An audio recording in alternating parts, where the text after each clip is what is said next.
A patient getting treated in your hospital should flow through the entire process, like water flowing down a smooth stream, always moving, uninterrupted, continuous, like a ball that rides the river,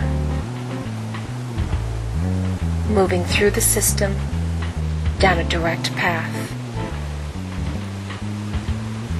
without interruptions in focus and action. But do they?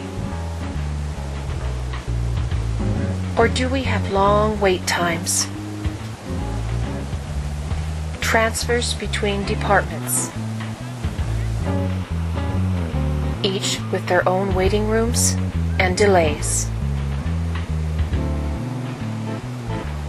Do they experience unclear flow, unexpected roadblocks, reviews and consultations? Or maybe you process them too quickly through one station,